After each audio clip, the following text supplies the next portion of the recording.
Ahí comienza. Ya. Hace 2 semanas, un poquito más, vimos acerca de la creación y la caída. ¿Ya? Una de las objeciones que se presenta comúnmente para el cristianismo o para la existencia de Dios es precisamente si Dios es un Dios bueno y todo lo conoce, todo lo sabe, ¿cómo fue que se le escapó el pequeño detalle de que el hombre iba a fallar en el huerto del Edén y de que iba a caer en pecado, iba a caer en desgracia? ¿Se han hecho esa pregunta? Yo me la he hecho un montón de veces. Entonces, ¿cómo si Dios sabe todo lo que iba a pasar? ¿Cómo permite que Satanás irrumpa en la creación y engañe y llegue a caer, en este caso, la corona de la creación? Y haga que su destino, que era ser feliz eternamente con Dios, se ponga en peligro, tambalee por una decisión.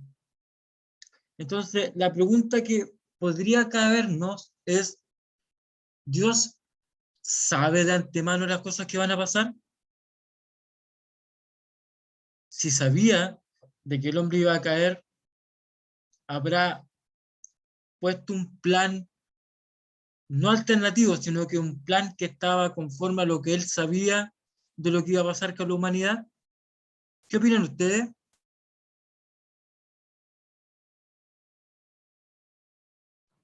Yo creo que sí sabía. ¿Ya?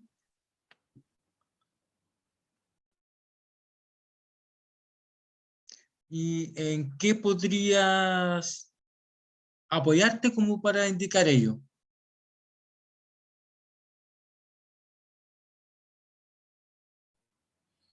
Porque Dios es el creador, por lo Ya. tanto, como Dios, Él sabe, sabía lo que es bueno, sabía lo que es malo, y yo creo, desde mi óptica, creo que esto fue parte, no fue al azar, po. Yo creo que esto fue parte de la creación. Eso es lo que yo pienso. Perfecto. Es así. Ya se, si bien es cierto, eh, el evento de la caída en el huerto de Edén parece un evento así como, oh, a Dios se le escapó algo de control, en realidad no es así, ¿ya? Vamos a partir con la diapositiva entonces para iniciarlo en el tema. Dice, después de haber estudiado la doctrina del hombre, su caída, vemos que se hace necesario conocer a Cristo para pasar al tema de la salvación. ¿En qué consiste? ¿Quién la realiza? ¿De qué somos salvos? Esperemos poder contestar estas interrogantes. Ya. Lo primero que vamos a ver es el tema del pacto. Recuerden que en el huerto de Edén, Génesis 3:15 dice de que la serpiente heriría al hombre en el calcañar o en el talón, pero que el hombre heriría a la serpiente en la cabeza. Estoy parafraseando el texto. ¿Recuerdan que dice eso, cierto? Entonces, esa ¿En qué, es, perdón, perdón, en qué versículo? Génesis 3:15. Ahí, léalo, porfa.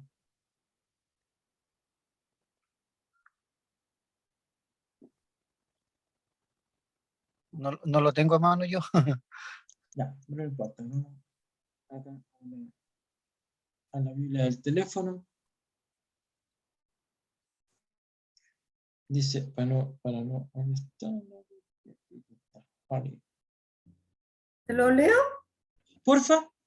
Ya, dice, y pondré hostilidad entre tú y la mujer, y entre tu descendencia y la descendencia de ella. Su descendiente te golpeará la cabeza y tú le golpearás el talón. Ya. Si nosotros, como dirían los amigos de Canuto, si nos ponemos bíblicos, ese texto está aludiendo a la descendencia de la mujer como Jesucristo. ¿Ya? Jesucristo hirió a Satanás en la cabeza cuando resucita y demuestra ser Dios. ¿Ya? Y obviamente Satanás le provoca un leve daño en el tobillo, como diríamos en buen chileno, un pelo de la cola del perro, porque él pensó que le había hecho daño a Dios crucificando a su hijo, pero en realidad, como Satanás no conoce lo que hay en la mente del Padre, no sabía que con la muerte de Cristo se estaba dando el paso final para la redención del hombre. Las palabras de Cristo en la cruz, ¿cuáles fueron? Consumado es. ¿Qué se consumó? El plan de salvación, el plan redentor. Como decía Germán, a Dios no se le escapa nada. Él lo tiene todo bajo control, todo lo conoce, por lo tanto, él sabía que el hombre iba a ser engañado, por lo tanto, en la eternidad, en el consejo de Dios, en el consejo trinitario, como queramos llamarle, en el consejo divino, él propuso un plan para poder liberar al hombre de los efectos de la caída. Aquí me voy a poner un poquito mormón en ese sentido, diciendo de que era necesario de que el hombre cayera. ¿Para qué? Para que pudiera echar a correr el plan de salvación. Ya ellos eso enseñan los mormones. Pero era necesario de que el hombre pudiera ser, entre comillas, engañado. ¿Ya? Porque así, obviamente, como Satanás no conocía los planes de Dios, Satanás piensa que con eso le hizo un grave daño a Dios, pero en realidad lo que hizo fue consolidar el triunfo de Dios sobre las huestes de maldad, sobre Satanás y sobre los planes que éste había surcido para amargarle la existencia a Dios. Ya nunca lo pudo hacer, obviamente, porque Dios ya lo tenía todo bajo control. ¿Qué significa? ¿Qué es la redención? Ya hay un vocablo antiguo en el Antiguo Testamento que tiene que ver con el pago de algo. Ya acá la definición del diccionario teológico dice, hay una palabra interesante que dice goel o goelato. Dice pena de muerte o año sabático, que son como las palabras que van, a las que le da respuesta en este caso el tema del goelato. Una de las instituciones básicas de la familia y sociedad israelita, el goelato. ¿Qué significa? El goel es el pariente en quien, por cercanía o importancia, recaía la obligación de defender y representar en el plano económico, social y criminal a los restantes miembros de la familia, dentro de una sociedad en la que el Estado no tenía capacidad o posibilidades de hacerlo. La palabra goel viene del verbo gaal, que expresa las diversas formas de ayuda y solidaridad entre los miembros de una familia, conforme a la visión del Antiguo Testamento. El goel tiene 4 deberes o funciones básicas. Ustedes se preguntarán, ¿qué tiene que ver el pariente con el tema de redención o con el tema de salvación? Entendemos que el Antiguo Testamento es la prefiguración de la persona de Cristo. En palabras sencillas, cada símbolo que aparece en el Antiguo Testamento está apuntando hacia la obra redentora de Cristo. En caso de que, por ejemplo, un israelita cometía un asesinato, este israelita era culpable de muerte, pero tenía la oportunidad de que un pariente, un hermano mayor, un tío, lo que el israelita tuviera, tenía la opción de que lo pudiera defender. Hoy en día nosotros utilizamos el abogado, ¿cierto?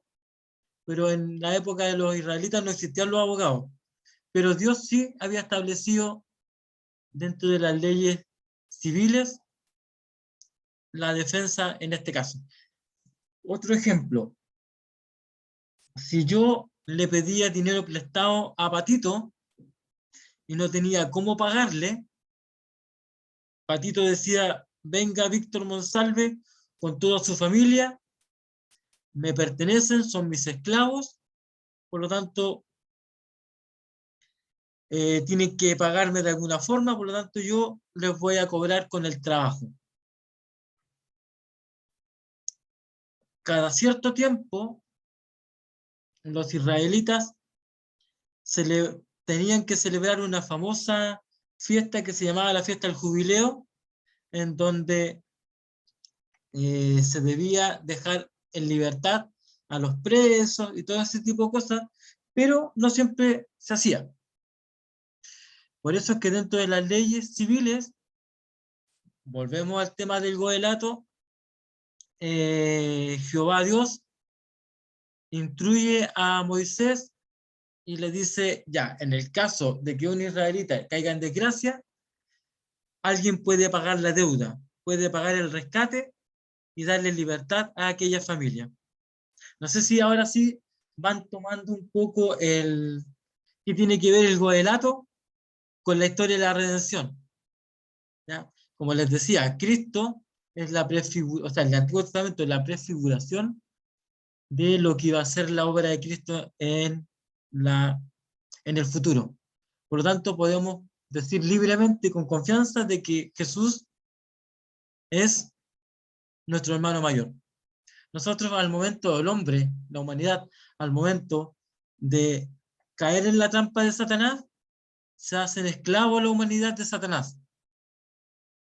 Pero, así como en la sociedad de los israelitas, ya estaba establecido de que un pariente cercano podía venir y liberar al pueblo, o a la familia, o al pariente en desgracia, Dios estableció que Jesús, nuestro hermano mayor, el primogénito entre muchos hermanos, el primogénito de la creación, pudiera pagar el rescate por nuestras almas.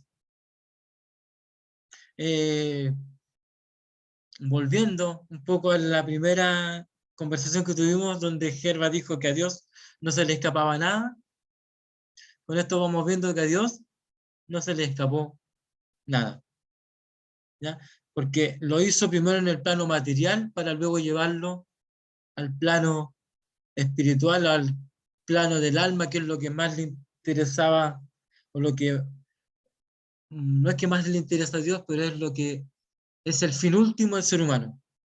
Ya Dios obviamente vino a restaurarnos de las maldiciones, vino a restaurarnos de las enfermedades, para finalmente concluir su obra redentora con la salvación de nuestra alma. Algunas funciones básicas que tenía el pariente cercano o Goel. Es el vengador de sangre. ¿Se acuerda que en el Antiguo Testamento aparece la famosa ley del talión? Ojo por ojo, diente por diente. Si alguien asesinaba a un familiar, en este caso el hermano mayor, tenía el derecho de vengar la muerte del familiar. Es decir, podía exigir de que se echara pie a la famosa ley del talión. ¿Se entiende eso? Sí, sí, se entiende. Después dice, tiene la obligación de rescatar las tierras de los parientes que han sido vendidas o enajenadas por necesidad, tal como lo ha codificado la ley del jubileo. Evelyn, si puedes leer por favor Levítico 25:25.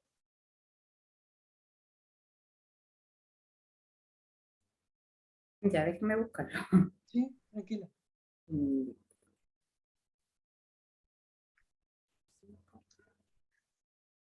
Como le decía, si yo le tenía plata prestada a Patito, y no se la devolvía, Patito podía venir y decir, esas tierras me pertenecen, tu familia me pertenece, por lo tanto vengan todos para acá, que ahora van a ser de mi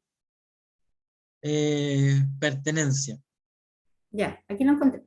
Ya, Si uno de tus hermanos israelitas se empobrece y se ve obligado a vender alguna propiedad familiar, un pariente cercano deberá comprarla para él.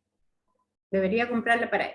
Eso dice. exacto. Entonces, era un derecho y era una obligación como sociedad israelita, como sociedad dirigida por Dios, el que quien tuviera la opción de hacerlo pudiera redimir o volver a comprar lo que la familia, o en este caso el hermano israelita, había caído en desgracia. ¿Ya? Ustedes conocen la historia de Ruth. No tengo que narrársela, ¿cierto? O se la narro para colocar en contexto. Ruth tenía 2 hijos y hubieron 2 mujeres que se enamoraban de sus hijos y se casaron. Ambos hijos murieron y Ruth quedó sin hijos y sus nueras quedaron sin esposo, quedaron viudas. Una de ellas, bueno, Ruth se acerca en este caso, a la nuera y le dicen, ustedes murieron mis hijos, no tengo a quién más entregarle, por lo tanto quedan liberadas del pacto, pueden retirarse, pueden volverse a su pueblo.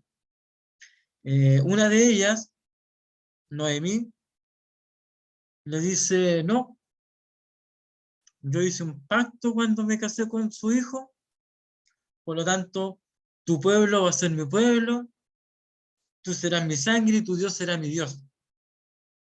¿Ya? Noemí se va con Ruth. Dentro de la provincia donde ellos vivían, empieza a haber una hambruna y se acuerdan por ahí que dentro de la familia queda un tío por ahí y Ruth le dice a Noemí, ve y cásate con él para que te redima. Es decir, para que la sacara de la viudez y obviamente pudieran alimentarse. El familiar directo le dice que no puede cumplir con esa obligación, por lo tanto le deja la opción a otro familiar que creo que es vos, o no me acuerdo cuál es el nombre. Pero por ahí va la historia. ¿Ya? Dentro de las leyes judías, si alguien enviudaba y no tenía descendencia, podía casarse con el hermano del sobreviviente, o sea, el hermano sobreviviente del, del que moría. En este caso no se cumple ninguna de las dos, pero sí hay un pariente cercano. ¿Ya? Acá viene de que viene la ley del levirato, que significa en latín cuñado, que es lo que decía, de que si alguien se moría sin heredar, sin tener hijos, podía casarse con el hermano hasta poder darle descendencia. ¿Ya? La historia al final culmina con que uno de los parientes sí se casa con Noemí y obviamente eh, le da ¿cómo se llama esto? La bendición y cumple con el mandato que había establecido en el Antiguo Testamento en cuanto a la descendencia.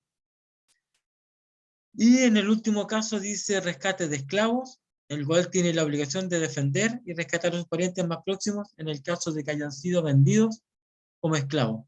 Génesis 14:1 al 24, para que lo lean con calma después. ¿Ya?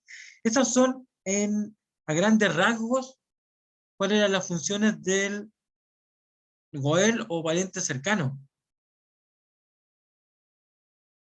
No sé si hay dudas al respecto. ¿No? No, se entiende perfecto. Ya. O por lo menos, mejor dicho. Ya, entonces, volviendo con el episodio de la serpiente y la mujer en el huerto de Edén, ¿cierto? Es Dios quien dictamina y le dice a la serpiente, pondré enemistad entre ti, entre tu simiente y la simiente de la mujer. Entendemos, ¿cierto?, que la serpiente a qué se está refiriendo ahí, en un tema profético, es a Satanás, ¿ya? No sé si ahora les va cobrando sentido un poco el tema que les decía de que en los primeros capítulos de Génesis podía referirse más bien a un poema que a un evento que haya existido realmente, porque una serpiente o un animal no tiene por qué ser descendencia de Satanás. No sé si les va haciendo un poquito más de sentido lo que hablamos en la primera clase. ¿Ya?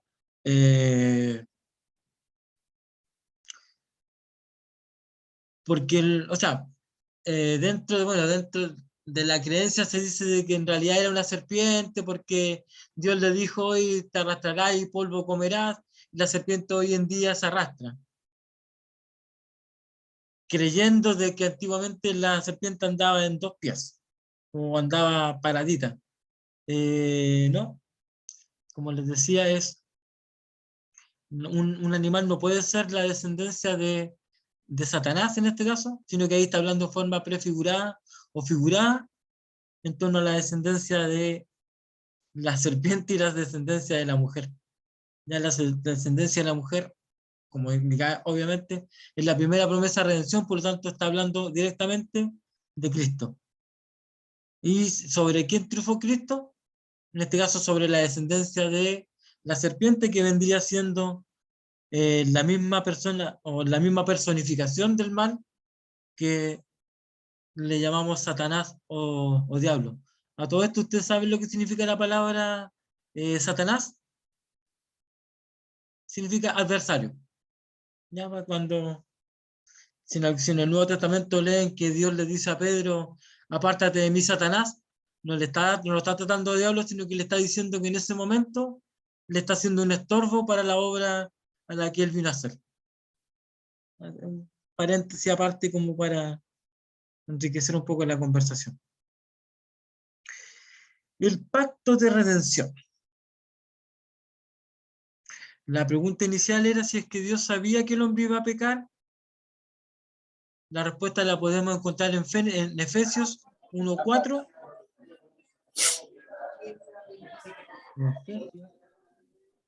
Acá está Biblia, Efesios 1:4.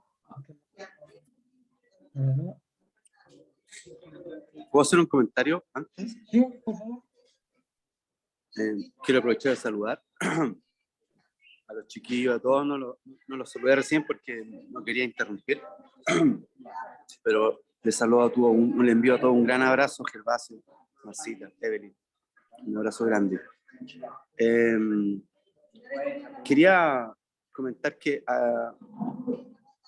hay un segundo aspecto respecto de que por una parte Dios de alguna manera tenía el panorama claro, y por otra parte también el aspecto de que el Señor es como bien respetuoso, no es como bien, sino que es respetuoso, y de alguna manera la responsabilidad de administrar la tierra y la jurisdicción, Él se la entregó a Adán. Entonces me parece que también es como un aspecto que es importante considerarlo, o entiendo mal, pero me gustaría dejarlo planteado, porque finalmente Adán tenía esa atribución, como dentro del perfil de que el Señor la había definido, porque la otra cosa era que, ¿por qué el Señor no evitó esto? ¿No?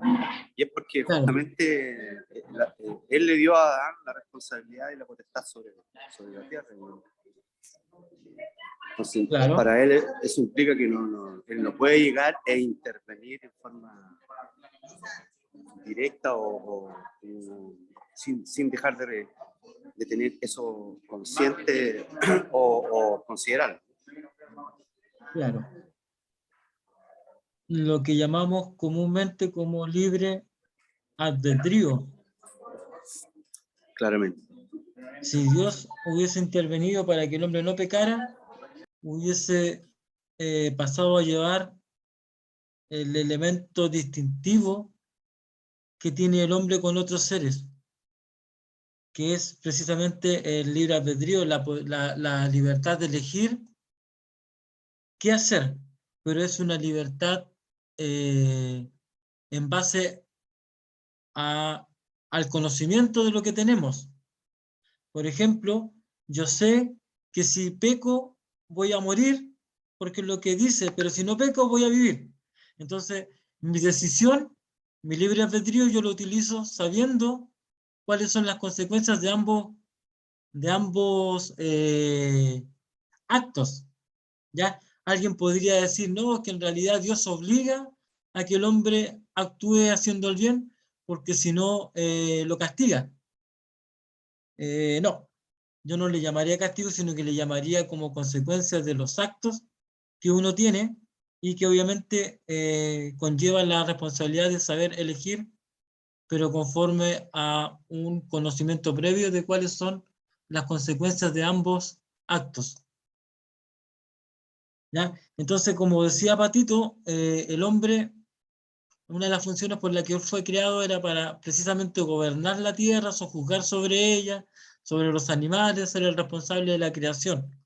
Y cuando el hombre cae, Satanás, en cierto sentido, toma sus derechos y dice, ahora ustedes me pertenecen porque no pudieron pagar la deuda.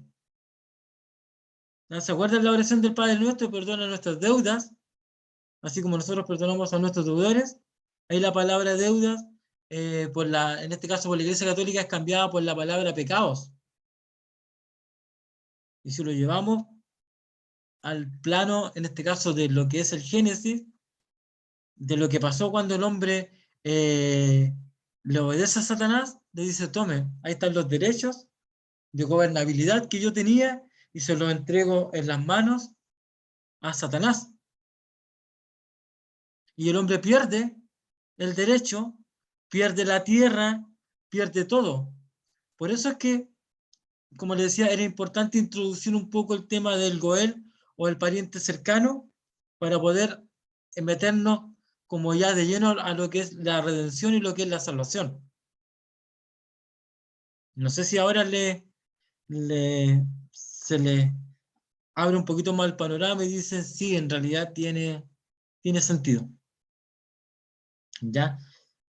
Entonces, el Efesios 1:4 dice, según nos escogió Él, en Él.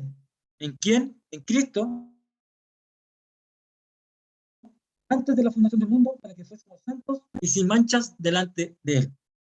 Es decir, de que antes de que se creara la tierra, antes de que el hombre fuese formado, ya estábamos en los planes de Dios. Y de que fuésemos en Cristo, santos, apartados, sin manchas, delante de Él. ¿Delante de quién? Delante de Dios. ¿Yo sabía que íbamos a pecar? Sí.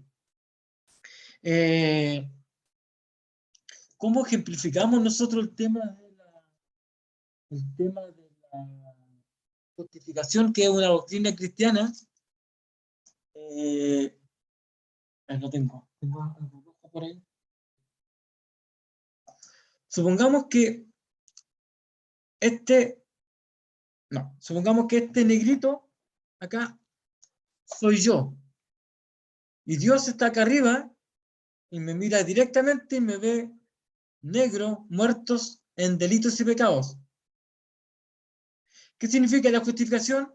De que Cristo, que esto rojo, que es la sangre, se interpone o se coloca entre Dios y yo para que Dios me mire a través de su sangre, a través de Cristo. Por lo tanto, ya Cristo aquí, Dios no está viendo a este negrito lleno de pecado, sino que ya está viendo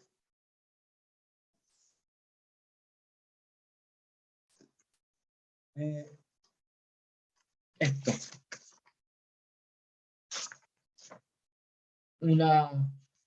una persona sin mancha, sin mácula, santo. ¿Ya? Eso es lo que se llama la famosa doctrina de la justificación. Dios nos mira a través de la sangre de Cristo y nos ve santos.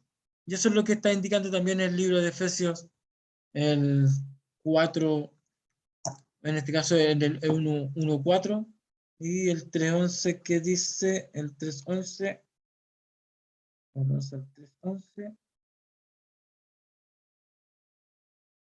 el 3:11 dice, conforme al propósito eterno que hizo en Cristo Jesús nuestro Señor, en quien tenemos seguridad de acceso con confianza por medio de la fe en Él, conforme al propósito eterno. ¿Qué significa que sea un propósito eterno? No solo significa de que va a perdurar hacia adelante, sino que ha sido desde el inicio hasta la consumación de los siglos. Es decir, algo que siempre se ha mantenido en la línea del tiempo. Es decir, el plan de salvación, el plan de redención, el pacto de redención se hizo allá en la eternidad. Antes de que el hombre fuese puesto en la tierra, Dios ya tenía establecido de que iba a salvar al hombre. Porque sabía que el hombre iba a caer. Sabía que él iba a entregar, en este caso, los derechos de gobernabilidad a un tercero. Y obviamente cuando Cristo muere en la cruz le dice a Dios, consumado es, la obra está hecha, vuelvo a devolver los derechos que le corresponden al hombre y les devuelvo su nueva humanidad. Así como el primer Adán cayó, el postrer Adán pudo triunfar. ¿Ya?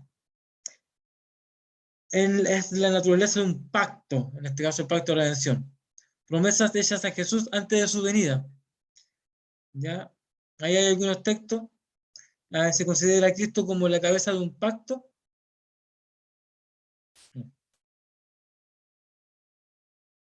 Donde quiera que aparezcan elementos esenciales de un pacto, existe un pacto. Es decir, que si la Biblia dice, oye, Jesús es el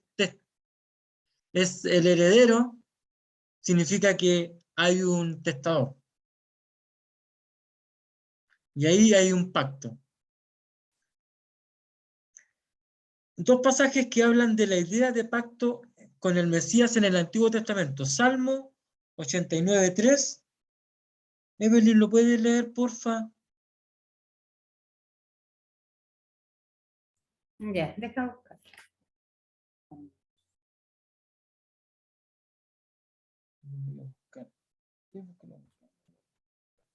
¿Cuál era, perdón? 80.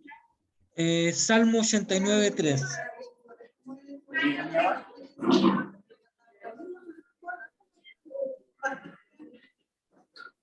¿Lo leo? ¿O lo Ya. encontraste, Evelyn? Sí lo encontré. Dijo el Patito, Señor. un momentito. Patito, busque por favor 2 Samuel 7:12 al 14. Según de Samuel. 7:12 al 14. 7:12, 14.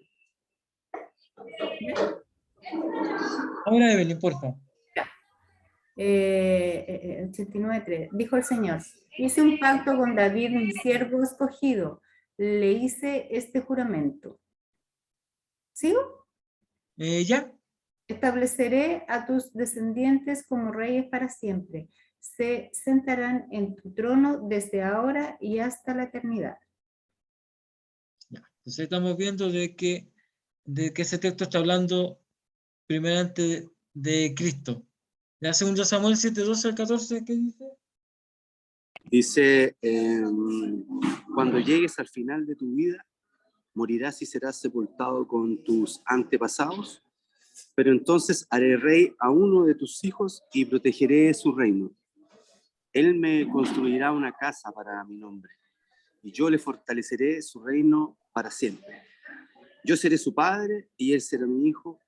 Cuando peque, lo castigaré por medio de otros. Ellos serán mis látigos. Entonces, hay un elemento que dice de que iba a establecer un reino que sería para siempre. Obviamente el hijo directo de David fue Salomón, pero quien afirmó en este caso el reino para siempre fue su descendiente Jesús, el Mesías. Entonces esos dos textos hablan un poco del pacto con el Mesías, del pacto que hizo Dios a través del Mesías. ¿Ya? Fíjense lo que dice Hebreos 1:5. Dice, porque a cuento de los ángeles dijo Dios jamás, tú eres mi hijo, yo te he engendrado hoy. ¿Ya? Eso donde dice probado por Hebreos 1:5, significa de que Hebreo está dando fe de que los dos textos leídos anteriormente, el Salmo 89 y 1 Samuel 7:12 al 14, está hablando acerca del Mesías.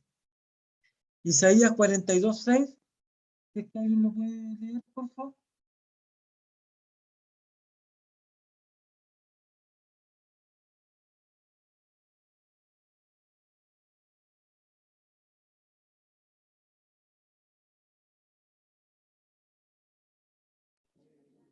Dice, yo el Señor te he llamado a hacer lo que es justo. Te he llevado de la mano y te he protegido. Te he destinado a ser el mediador de un pacto con la humanidad, a ser luz de las naciones. Entonces, te he llevado a ser un mediador de un pacto. Se está refiriendo obviamente a la persona de Cristo. Dice que de que Jesús es un mediador. El libro de Hebreos habla acerca de que tenemos un mejor mediador. Ya un mejor pacto que el que se había hecho a través de la ley, que tiene que ver con Jesús. ¿Ya? ¿Alguna duda hasta el momento? ¿O alguna acotación que se pueda hacer? Yo tengo una, ¿Ya? o a modo comentario nomás, para enriquecernos entre todos, es que respecto a cómo nos ve Dios,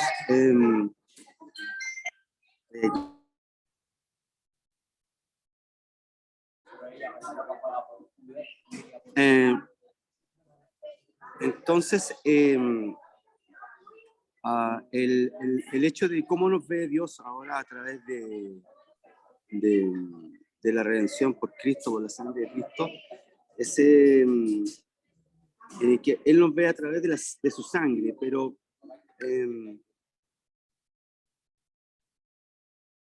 nosotros cuando nacemos en Cristo somos una nueva criatura y de alguna manera nos reconstruimos como un trino, en el sentido de que somos carne, alma y espíritu, un espíritu renacido, inmaculado, sin mancha. Por lo tanto, de ser, no ser trino, de ser alma y carne, pasamos a ser trino. Claramente se nos llama nueva criatura. Entonces, ¿nos ve el Señor a través del concepto de nueva criatura o nos ve a través de la sangre? O es lo mismo. A ver, cuando Bueno, se es como habla, el mismo, pero es como un tono distinto, ¿no? lo que pasa es que, o sea, hay que ver cuáles son los propósitos. O son dos aspectos son dos aspectos de cómo poder ver la misma Lo redención. que pasa es que, a ver, cuando hablamos de nueva criatura, estamos aludiendo a un texto que indica de que antes éramos seres carnales, ¿cierto? Que éramos gobernados según los deseos de la carne y todo la lista de cosas indeseables que el ser humano no debiera cometer, ¿cierto? Entonces, al decir nueva criatura es,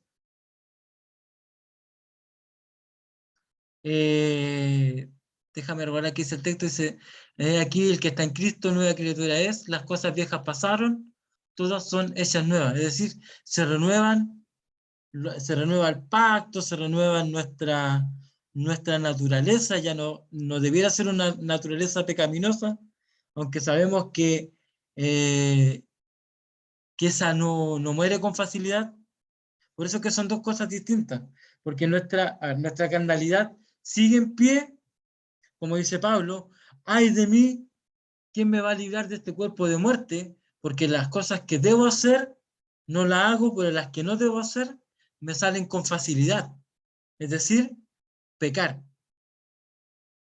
Entonces, como mi naturaleza antigua sigue tratando de patalear, no muere, si Dios nos estuviera viendo a través de eso, nos seguiría viendo pecadores. En cambio, si Dios nos ve a través de la sangre de Cristo, a pesar de que nuestras pataletas o de que nuestro viejo hombre que está tratando de cosas, de ganar la posición, de resucitar o de volver a surgir,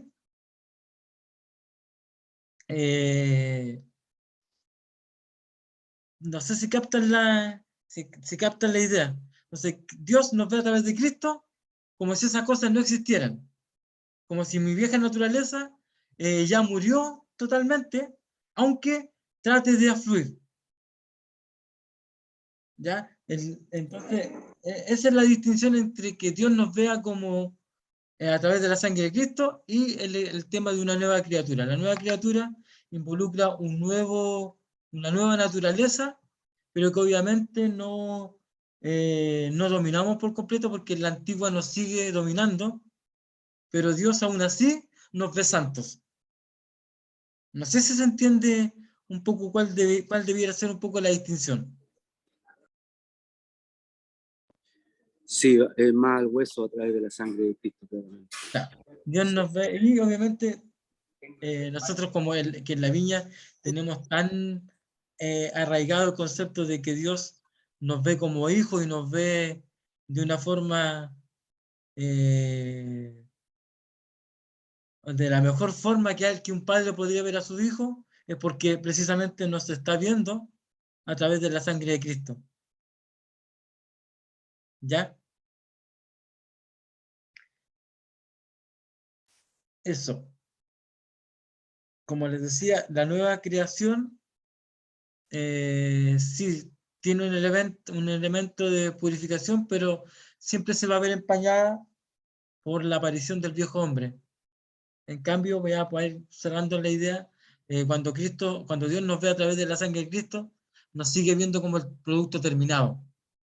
Nosotros nos vemos como un producto imperfecto que todavía se está construyendo.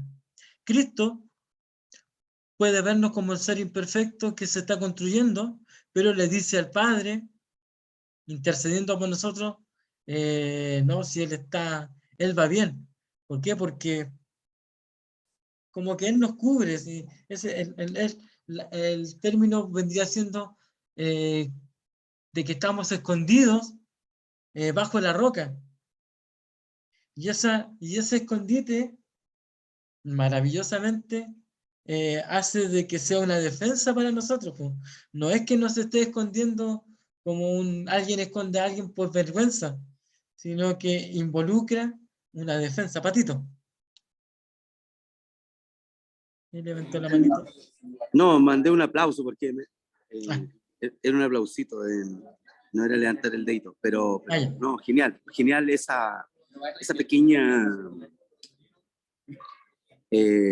acepción de que Cristo nos cubre y el Padre nos ve a través de Él, y es Cristo en quien nosotros trabajamos para culminar la obra. Ya. Maravilloso. Ya. Y vamos, O sea, bueno, eso.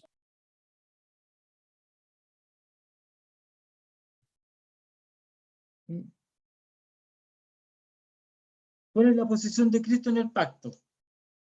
Obviamente es el fiador delante del Padre. ¿Ya? Hebreos 7:22 vendría siendo un ejemplo de esa posición de fiador, como alguien que en este caso es el que nos pone las chapas, nos pone la fianza, como diríamos en buen chileno. ¿Ya? El carácter que este pacto tuvo para Cristo, al contrario del hombre, tiene una naturaleza de obras. Me río porque en el cristianismo, en este caso en Cristo o en Dios, es el único pacto unilateral en el que solamente hay una persona que se obliga a hacer algo para que el otro obtenga un beneficio, ¿ya? Y en este caso Cristo, el pacto para Cristo tiene que ser convenir a cumplir una misión. Y esa misión es, o fue, y sigue siendo, el interceder ante el Padre por nosotros, ¿ya? Recuerden de que una de los oficios que tenía el Mesías era precisamente la de sacerdote. ¿Y el sacerdote qué hacía? Ofrecía sacrificio una vez al año por el pecado, por la expiación de la culpa de la humanidad, en este caso del pueblo de Israel, pero que al ofrecerse él como un sacrificio vivo, ya pasa a ser un mediador para toda la humanidad, para un mejor pacto. Entonces, tiene que ver con una obra, y esa obra podríamos resumirla que es la muerte en el Calvario. Por eso es que dentro, no lo alcanzamos a ver, pero dentro de las obras de Cristo está contemplada la muerte. ¿Por qué? Porque a través de su muerte es que esa sangre derramada puede y nos otorga la salvación, nos otorga el perdón de pecado, nos otorga el beneficio de que Dios nos vea siempre perfectos, ¿ya? Por eso es que a mí me cuesta trabajo creer de que si yo peco Dios me va a castigar. Yo prefiero explicarlo como que si yo peco tengo consecuencias de mis actos. Pero no Y si las va a porque, tener, y si las va a tener el día, en el juicio final, vamos a hacer, va a traer consecuencias, no muerte, pero te vas a perder algún rango mejor. algún tipo de beneficio, algún tipo de regalitos, Pero algún tipo de claramente, galardón, algún tipo de galardón, puede ser, que es lo que dice un poco de que la obra de cada cual va a ser sobre fuego, y obviamente dice así como con fuego. Entonces, si edificó con hojarasca, como decían la hermana abuelita, le van a recibir un suncho pelado, es decir, una corona sin perla, sin nada. Pero van a ser, dice, porque dice el texto de que van a ser probados por fuego, aunque el mismo será salvo, es lo que indica el texto, es decir, de que al parecer van a haber ciertos galardones o ciertos premios que vamos a recibir por nuestros actos, por nuestra forma de conducirnos dentro del Evangelio, dentro de la vida cotidiana. Así que sí, muy bien esa aportación de que a lo mejor vamos a perder ciertas cositas si pecamos, ¿ya? ahora, Pero eso va a no ser sé si será castigo. infinitamente, no, No no, sé no si es será castigo, pero castigo. es infinitamente mejor que lo que tenemos. Eso va a ser, o sea, es hermoso finalmente igual, ¿no? Claro, Pero por eso no sé si será un castigo, pero sí será una consecuencia de. Porque el castigo está establecido de que, a ver, el castigo es un castigo eterno. El texto de Romanos dice establecido que los hombres mueran solo una vez y después de esto el juicio. Si morimos en estado de gracia, ese juicio va a ser para salvación. Pero si no morimos en estado de gracia, es decir, no morimos confiando en la persona de Cristo, podemos tener serios problemas y finalmente a lo mejor no salvarnos. Dentro de la teología nosotros entendemos de que Jesús es el camino más seguro y el menos riesgoso. ¿Qué significa eso? ¿De que puede haber algún otro camino para la salvación? Puede ser. Cristo se nos revela a nosotros a través de la Biblia, pero no es la única forma en que Dios se revela, Por lo tanto, y como tampoco somos Dios, no tenemos, no conocemos sus juicios en realidad, porque sus juicios es uno de sus atributos incomunicables, es decir, de que Dios no nos pide permiso para salvar a alguien o para condenar a alguien, en el buen sentido de la palabra. Creemos de que Dios puede ser extremadamente misericordioso y que en algún momento pueda que actúe con misericordia también con el resto de la humanidad que no ha conocido a Cristo. Pero a nosotros nos deja un camino mucho más fácil o mucho más confiado, que es obviamente confiar en la obra de Cristo. Si yo confío en la obra de Cristo, tengo un 99,99% de probabilidades de disfrutar de una eternidad con Dios. Si digo 99,99%, es una seguridad al máximo. ¿Ya? ¿Por qué les digo eso? Porque obviamente esta teología, la teología, vuelvo a insistir, igual que al principio, tiene que ver con un aspecto filosófico. O sea, hay cosas que tratamos de entender, tratamos de explicar a través de la Biblia, a través de lo finito que somos, porque ya lo dijo una vez Karl Barth, de que el momento en que nosotros logremos explicar o darle ¿cómo es que podría decir? Una definición de Dios, ya Dios dejaría de ser Dios.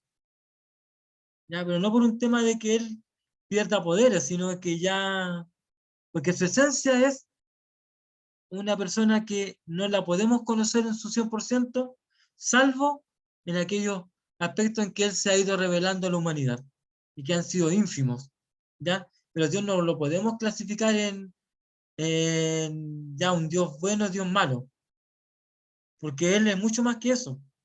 No sé si me doy a entender, ¿ya? Ya, para no arrancarnos, porque ya nos queda poquito tiempo. La obra de Cristo en el pacto está limitada por el decreto de elección. La elección, dice, de las personas herederas de la gloria eterna en Cristo Jesús. Ya, la obra de Cristo dice que para qué, para a los de antemano Él conoció, a estos también llamó, para ser heredero de todas las cosas. Entramos un poquito en tierra derecha. Siempre hemos hablado de que Cristo nos vino a salvar. ¿A salvar de qué creen ustedes? Aquí necesito, por favor, ideas.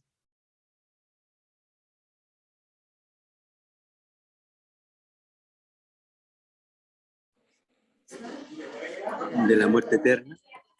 Ya, muerte eterna. ¿De qué otro aspecto Dios nos quiere salvar? Recuerden que cuando Dios nos crea conforme a su imagen y semejanza. Por lo tanto, también nos viene a liberar más que del dominio eterno también de la salvación, nos viene a liberar de el dominio del las cadenas del oscuro. Cadenas del maligno, del oscuro, de la vieja naturaleza. ¿Ya? Y a reponer el software original. Claro, la idea principal obviamente es de que Él nos viene a salvar de la ira venidera, que lo dice de la misma forma, que viene sobre los hijos de condenación, es decir, de quienes no han aceptado a Cristo Jesús como Señor, como suficiente Señor y Salvador. ¿Qué significa? De que reconozcamos a Cristo como suficiente Señor y como suficiente Salvador. ¿Significa que nosotros tenemos que hacer algo más para poder lograr la salvación? ¿O nos basta con Cristo porque Él es suficiente? ¿Qué significa que sea suficiente? ¿De que hay que hacer algo más? ¿O de que ya está todo hecho? No, no hay que hacer nada más, suficiente. Ya. O sea, claramente, o por lo menos yo entiendo así, suficiente es... Ya. ¿Por qué? Porque los dos ejemplos que vienen ahora se contraponen entre sí y lo que al principio de que meditar un poco en qué posición nos encontramos nosotros frente al tema de la salvación. Tenemos dos posiciones que hablan acerca de la salvación del alma. Una se llama calvinismo, ya no tiene que ver con el peladito, no, sino que cuando la Iglesia de Roma tiene un cisma que es producto de la reforma protestante de Martín Lutero. Martín Lutero les dice, no saben qué, ustedes no tienen que hacer nada para ser justificados porque el hombre se justifica solo por la fe en Cristo Jesús. Ya sabemos lo que es la justificación, ¿cierto? Es presentarnos delante de Dios y dar nuestras excusas. Pero en este caso nuestras excusas las da Cristo por nosotros. Entonces, dentro de eso, Calvino le surge una idea de cómo podría ser esa justificación. Los voy a poner un poquito en contexto. El siglo XVI, XV, siglo XVI, hay un fenómeno a nivel mundial que se llama feudalismo. ¿Usted sabe lo que Anthony, significa? ¿Ah? algo ocurre con tu micrófono que cuando giras como hacia tu izquierda, se va no se escucha bien. Ya. Pero cuando en esa posición se escucha bastante bien, pero cuando giras como mirando para tu izquierda, parece, ¿sí? Se aleja y se pierde, no se escucha bien. Ya. Entonces, gracias, Patito. El feudalismo consiste en un señor que es dueño de todo lo que posee, sean propiedades, personas, familias, niños, hijos. Y Juan Calvino crece en medio de en este caso, de ese sistema de gobierno, ¿ya? Para que un poquito vean para dónde apunta el tema del calvinismo. ¿Ya? El objetivo principal que tenía Juan Calvino era extender sus ideas para lograr comprender los diferentes asuntos de fe que había establecido Martín Lutero. Y para ello buscó refugio en Suiza, porque en su pueblo natal fue perseguido. Según Calvino, el principio de la predestinación absoluta era el único responsable que podía explicar el destino de los hombres en la tierra. Acá, en la primera idea que sale es la famosa predestinación, que ha causado, obviamente, controversia a lo largo de toda la humanidad. Pero ¿por qué Calvino habla de la predestinación? Porque precisamente es hijo de su época, y en su época el señor feudal podía hacer lo que se le pareciera la gana. Entonces él ve a Dios como un señor feudal. De ahí surge la famosa idea de que Dios elige a uno para salvación y a otro los escoge para perdición. ¿Me copian la idea, cierto? ¿Les suena familiar ese tipo de declaraciones hoy en día? Entonces él decía que lo dejaba dependiendo de la voluntad de Dios. Es decir, de que Dios es amo y señor para hacer lo que quiera. ¿Cuál señor feudal? A quien quería le daba libertad y a quien quería lo seguía manteniendo como esclavo. Algunos escogidos tendrían derecho a salvación eterna y otros serían condenados al infierno.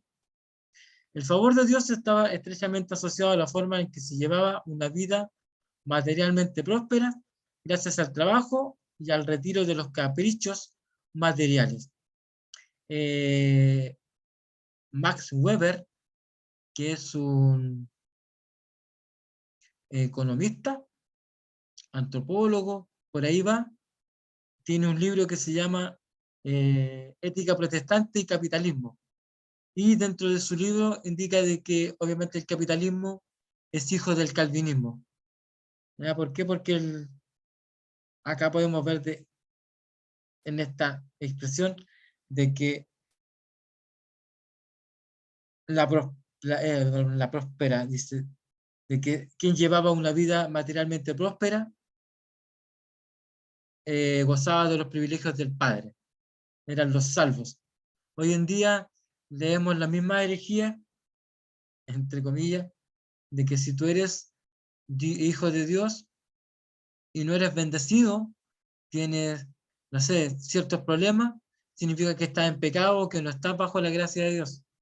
¿Ya? Pero esta idea se viene un poquito pensando en esto, en el calvinismo y en que Dios prosperaba solamente a los fieles. ¿En qué consiste el sistema de salvación que proponía Calvino? Primero, la depravación total del hombre. ¿Cierto? El libro romano dice de que el hombre ¿cómo es? De que es pecador y de que merece la muerte. Una elección incondicional, es decir, de que Dios elige a quien Él quiere, sin condición. Una expiación limitada, valga la redundancia, de que Dios elige a quienes van a ser salvos y a quienes no. La gracia irresistible, que significa de que si Dios me llama, yo no tengo opción de rechazar la gracia. Y la perseverancia a los santos, que indica de que los santos perseveran en la fe. Aquellos que por algún motivo se descarrían, como diríamos nosotros, significa de que nunca fueron salvos. Eso es a grandes rasgos lo que tiene que ver el calvinismo. Y ahora nos pasamos al otro extremo, que no lo quise explicar en forma más simple, que es el arminianismo. Dice doctrina o sistema doctrinal que indica que al hombre le corresponde una parte activa en la salvación. Sostiene que el hombre puede llegar a perder la salvación. Este sistema niega que el hombre esté totalmente perdido, por lo tanto puede decidir si obedecer o desobedecer a la ley de Dios. Dos cositas para ponerla en contexto. Calvino decía que Dios era parecido al señor feudal, que podía hacer uso de sus recursos como a él le pareciera, y Arminio está mirando la salvación desde el punto de vista humano, en donde sí tiene que hacer algo para lograr la salvación. ¿Cómo logramos? Porque ambos tienen cosas a favor y elementos en contra en cuanto a la salvación. ¿Cómo podríamos lograr llegar a un punto de acuerdo entre ambas posiciones? Escucho sus ideas para ya ir concluyendo con el tema, con la doctrina de la salvación. ¿Estamos de acuerdo con la gracia irresistible?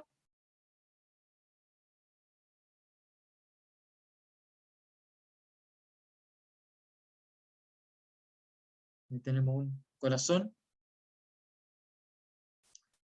Gervasio.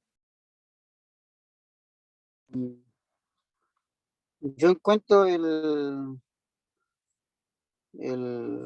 calvinismo, o sea, desde mi óptica, como lo entendí, que se vio influenciado por el feudalismo, lo encuentro como muy extremo, muy exagerado. No, o sea, hay cosas que sí me hacen sentido, pero por ejemplo, eso de la depravación total del hombre, lo encuentro más como una decisión de Dios, no del hombre, porque yo lo veo ahí como que él dice depravación total del hombre, o sea, si el hombre peca, tiene que morir sí o sí nomás. O yo lo entendí mal o yo lo veo así, entonces encuentro que es muy demasiado extremo, versus el arminismo que me dice que tiene, el hombre por último tiene la elección de elegir o de optar por la salvación. Ya. Entonces, como que, no sé si yo lo entendí mal, pero lo encuentro como muy, por ejemplo, ese de elección incondicional, eh, lo veo como muy extremo. No sé si Ya. estará bien o no. Sí, mira, a ver, ¿cómo lo podemos? Por eso le decía de que la idea era de que tratáramos de llegar a un consenso, porque cuando, en este caso, Calvino dice que el hombre está depravado totalmente, es un punto bueno, porque yo por mis fuerzas no voy a lograr la salvación porque estoy perdido. Entonces, en ese caso, yo le doy un like al calvinismo porque me empuja a confiar en la obra de Cristo. El hombre está perdido totalmente. No tiene cómo salvarse a sí mismo. Entonces necesita confiar en la obra redentora de Dios. Entonces, en ese sentido, que para una expresión que parece como tan extrema, así como hoy horrible, el hombre está depravado totalmente, tiene su punto bueno porque nos obliga a confiar en Cristo. Pero, por ejemplo, con lo que tú decías, yo estoy totalmente de acuerdo de que no creo en un Dios que en forma arbitraria diga tú te vas al cielo, tú te vas al infierno. ¿Por qué? Porque textos como, por ejemplo, Juan 3:20 dice, porque de tal manera amó Dios a este mundo o al mundo, es decir, a toda la creación, que envió a su Hijo unigénito para que muriera por toda la creación, no por algunos. Entonces, en ese sentido, yo le quito un puntito al calvinismo.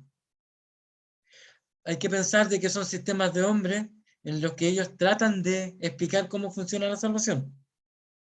Entonces no nos vamos a ir al cielo por creer en uno, ni nos vamos a ir al infierno por creer en el otro, sino que es tratar de entender cómo podríamos explicar la salvación, ¿ya? De que no lo vean como algo tan terrible. ¿Qué más podríamos decir? Y lo otro que veo yo, que por ejemplo, en el arminismo veo como un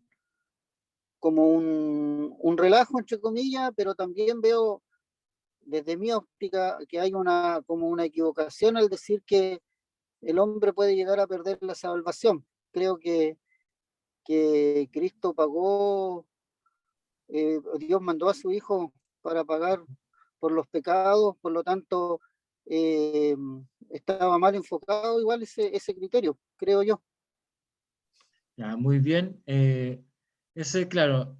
Entonces, por eso la idea era colocar ambos para que viéramos cuáles eran las fortalezas de cada sistema y cuáles eran en este caso, las falencias de cada sistema. Y precisamente el arminianismo enseña de que el hombre puede llegar a perder la salvación, porque Arminio, en cierto sentido, entendía de que el hombre le corresponde una parte en la salvación. ¿Ya? Calvino cree de que al hombre no le corresponde ningún aspecto de la salvación, por lo tanto Arminio dice de que es una elección incondicional, de que tú no pierdes la condición de salvo. De ahí viene la famosa expresión salvo, siempre salvo. ¿Ya? Recordemos que Cristo en uno de sus discursos habló de un famoso pecado imperdonable. Ya vamos un poquito armando un poquito nuestro pensamiento. Entonces, para algunos teólogos, ¿qué significaría el pecado imperdonable? Es no permitir que el Espíritu Santo actúe sobre el ser humano. ¿Cuál es la obra del Espíritu Santo? Redarguir al hombre de pecado, Por lo tanto, si el hombre no es redarguido, va a ceder al pecado. No va a permitir, obviamente, de que Dios le ayude a vencer el pecado, por ende, finalmente va a terminar abandonando la vida cristiana. Entonces, Arminio lo ve desde ese punto de vista y dice que el hombre puede llegar a perder la salvación porque si se deja estar, va a negar la ayuda que Dios quiere brindar o que Dios le brinda. Por lo tanto, si él no acepta la ayuda de Dios, Dios no lo va a salvar. No sé si se entiende la idea. Ahora, el hecho de que Arminio diga de que el hombre, de que se niega que el hombre esté totalmente perdido, es un aspecto negativo del arminianismo porque dice de que el hombre puede salvarse por sus obras, puede salvarse por actuar bien. Entonces yo el punto que le daría en este caso al arminianismo es de que al hombre le corresponde un aspecto de la salvación que es aceptarla, que es aceptar a Cristo como Señor y suficiente Salvador.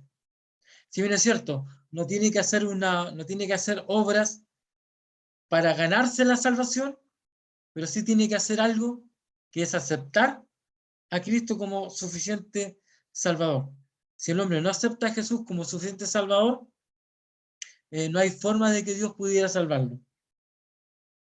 Se fijan de que ambos tienen puntos fuertes en torno a la salvación. Entonces, yo creo, en mi apreciación personal ya, para ir concluyendo el tema, de que Arminio está en lo cierto, pero también está equivocado, y Calvino está en lo cierto y también está equivocado. ¿Ya? Porque es el intento del hombre de tratar de explicar la justicia de Dios. Y como les decía, a Dios no lo podemos catalogar en una forma como ya Dios actúa de esta forma, porque como me gusta decirlo a mí, de que a veces Dios actúa de forma inesperada o como nosotros no podemos entender. ¿Es importante que conozcan ambos puntos? Sí. Porque esto, vuelvo a insistir, nos empuja a confiar en la obra de Cristo. Si yo confío en la obra de Cristo, la Biblia dice de que estoy escondido tras Cristo, de que Dios me ve a través de Cristo, por lo tanto, no tengo peligro de perder la salvación. Por eso es que para el calvinista no se pierde la salvación porque siempre la vida del cristiano va a estar escondida en Dios. Pero siempre y cuando, como diría Arminio, yo no reniegue de la ayuda de Dios. Porque si yo me niego a aceptar la ayuda de Dios, no hay nada que Dios pueda hacer. Va a seguir invitándome, va a seguir buscando los medios de atraerme. Y ese punto se lo concedo un poco al arminianismo, en el sentido de que yo puedo escoger si es que obedezco o no obedezco. No sé si se entiende un poco para dónde va la reflexión. ¿Sí? Para ir terminando ya con el texto, Juan 3:16 es porque de tal manera amó Dios a este mundo que ha enviado a su Hijo unigénito para que todo, no dice para que algunos, no dice para los que Dios haya determinado, sino que para que todo aquel que cree en Jesús no se pierda, sino que más tenga una vida eterna. ¿Y cuál es la vida eterna? Jesús lo expresó de manera magistral. el que te conozcan a ti, el único Dios verdadero. ¿Ya?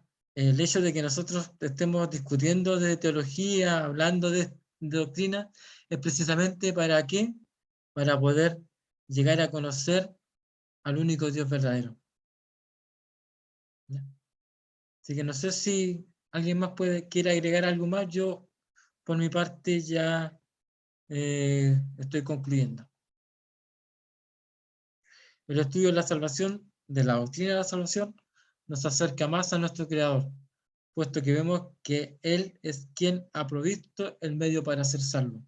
Recuerden la frase que se la voy a repetir siempre cuando Abraham le dice a Isaac: he aquí Dios se proveerá del Cordero.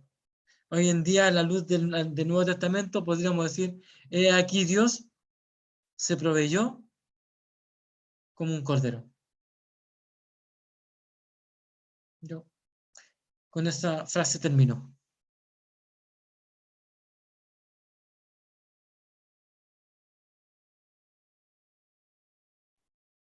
Gracias, Víctor. Excelente.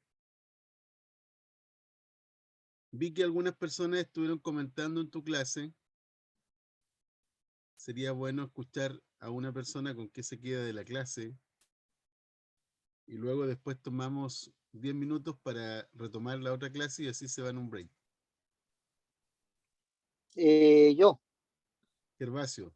delante cuando estuviste compartiendo sobre el pacto y Patricio hizo un comentario ahí como que yo me quedo dando vuelta a algo. Yo entendí que el pacto lo hizo Dios a través de Cristo, ¿ya? Entonces, Él entregó a su Hijo unigénito para perdonar nuestros pecados y para acercarnos al Padre. Entonces, que es diferente a que yo acepte a Cristo como mi Salvador, porque pienso que son dos cosas totalmente diferentes, que no tienen, o sea, si bien tienen relación, porque estamos dirigiéndonos hacia el Padre, pero son dos contextos totalmente diferentes. Creo que yo lo entendí así.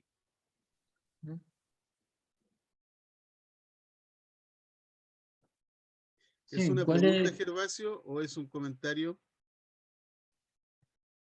¿Cómo? ¿Es una pregunta o comentario? No, es un es como con lo que yo me quedé delante, porque dijo usted que con qué nos quedamos, yo me quedé con eso, que yo lo entendí de esa manera, que cuando hablamos del pacto, que, que el pacto lo hizo Dios, o sea, a través de su Hijo Jesús, para redimir nuestros pecados. Entonces, cuando nosotros decidimos recibir a Cristo como nuestro Salvador, no es parte de ese pacto, sino que es parte de la consecuencia de ese pacto, parte de lo que Dios nos dio a nosotros como regalo para poder redimir nuestros pecados. Comprendo, sí. Sí. ¿Se entiende? ¿No? No sé si me enredé mucho o no. Sí, No, por se eso es que entiende decíamos perfecto. que el pacto era unilateral, de que solamente Dios se obligaba a cumplir una parte del pacto y nosotros podíamos recibir o tener parte del beneficio de ese pacto hecho por Dios. ¿Cuál fue la promesa de pacto? De que en este caso la descendencia de la mujer iba en este caso, a recuperar lo que el primer hombre había perdido. ¿Ya? Un consumado es. Consumado es. Excelente. La Evelyn. Evelyn, ¿algo que acotar, que comentar? Aquí estoy. Mira, no sé, es que, a ver, encuentro tan maravilloso esto de que Dios nos pueda ver a través de Cristo, que en realidad como que me lo imaginaba así y me quedo como muy, muy Es que es muy bacán eso. Es muy bacán que Dios no vea nuestras faltas, nuestros pecados como son, sino que nos vea a través de Cristo. O sea, chuta, así de bacán fue Jesús, todo lo que hizo por todos nosotros. Entonces tampoco concuerda esto de que si hizo esto por amor a la creación, esto de que podamos perder la salvación, entonces como que no concuerda. A mí no me concuerda. Pero eso, más que nada que quedé como muy, muy así, en realidad, muy bacán Jesucristo, la mía chica. Eh, Genial. eso nomás. Y mi gracias, Víctor. Eso. Maravilloso. Qué buena. Qué Y buena, qué don buena. César,